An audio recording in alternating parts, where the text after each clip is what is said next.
I'm Brandon Semenuk. I'm a professional mountain bike and motorsports athlete, and today we're here with my custom-built Polaris General.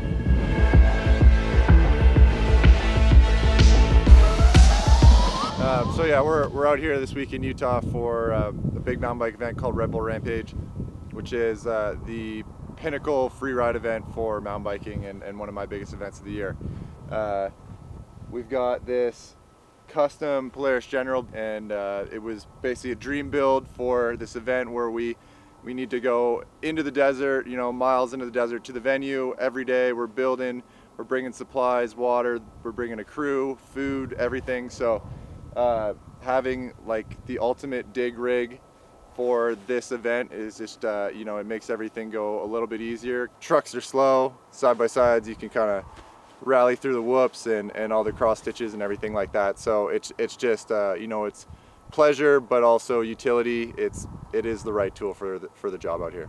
What upgrades did you have done to this, and maybe why were they helpful for what you needed? For sure. So yeah, I mean, first start, wheels and tires. We went with some Yokohamas on here. That's the first upgrade for any machine, really. And then we got hooked up with some long travel kits and had the suspension retuned, revalved. So this thing's, you know, smooth ride, awesome.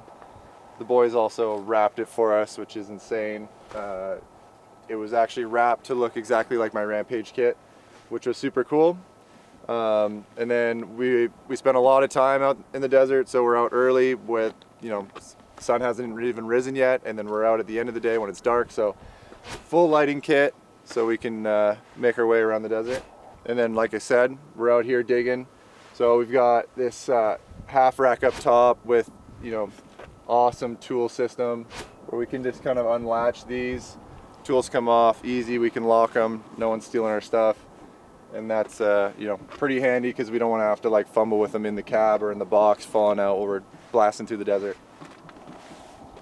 And then obviously the essential bike rack. Got to get the bikes out to the desert. So we went with a North Shore rack.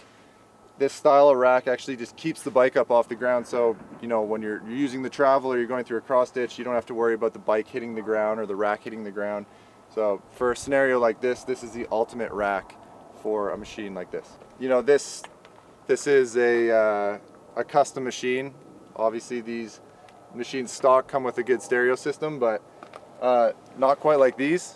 I think this is the biggest stereo system I've ever seen in a side-by-side. So, you know, when we're digging, we can blast music out to the zone, just getting stoked.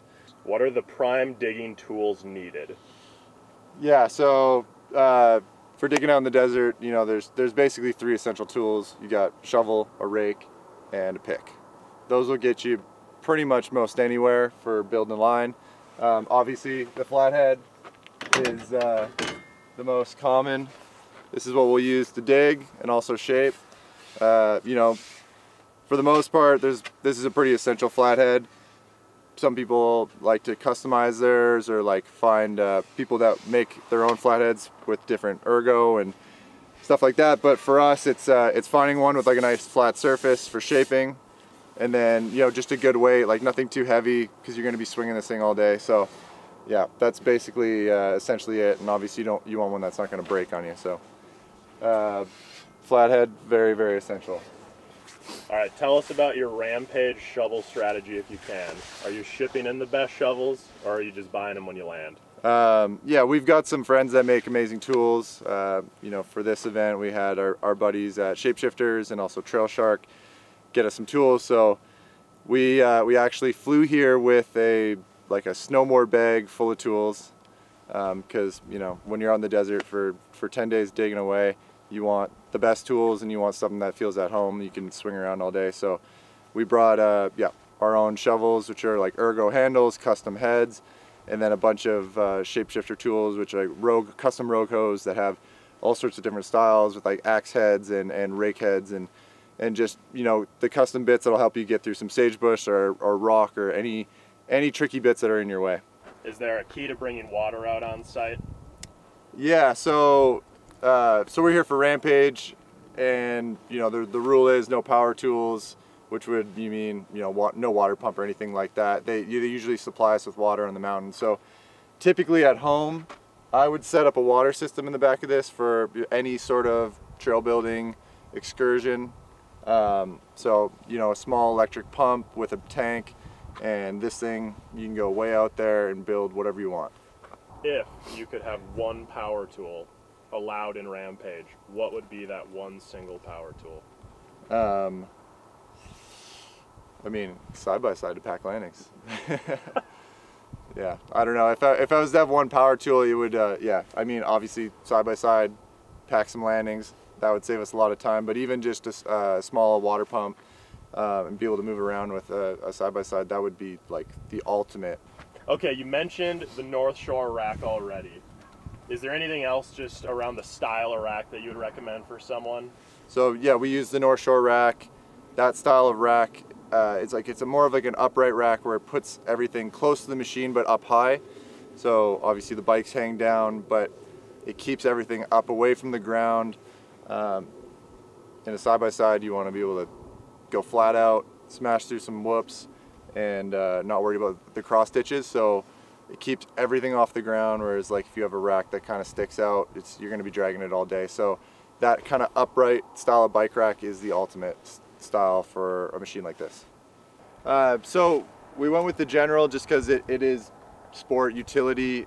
It kind of mixes both worlds where you can go out there, you can rally through the desert, but it has all the abilities to be this utility machine, the dumping box, the tools. It's got obviously it's a 4-seater because we want to bring the crew out, but then we have the pleasures of like stereo system and like proper suspension and everything like that, where it's like it just makes the whole environment much more enjoyable. And then obviously we got winch, big tires on this thing, so you're not getting stuck anywhere. I'm a fan of the 2-seat vehicles. In this scenario, where we're out in the desert, it's wide open. Again, we're bringing a crew out. We've got a lot of tools, we've got a lot of accessories and things. So 4-seat is definitely ideal in the desert environment. But back home, where I'm in coastal forests, it's tight trees and twisty and narrow in places. The 2-seater just makes it into a lot of tight spaces where the 4-seater doesn't work quite as well as it does out here. All right, tell us about storage and bringing the stuff you need. How are you getting all the stuff onto this machine? Obviously out in the desert all day, we bring a lot of gear with us. Pretty straightforward, we're going to use the compartments inside the vehicle. We've got the bed in the back for our shoes and pads and random bits and maybe some water tanks and things like that. And then tools go up top, easy quick release system. Tools come off, tools go back on. So, pretty simple there. We might bring a small cooler with us, and then the bike rack on the back. We're set. We've got room for everything.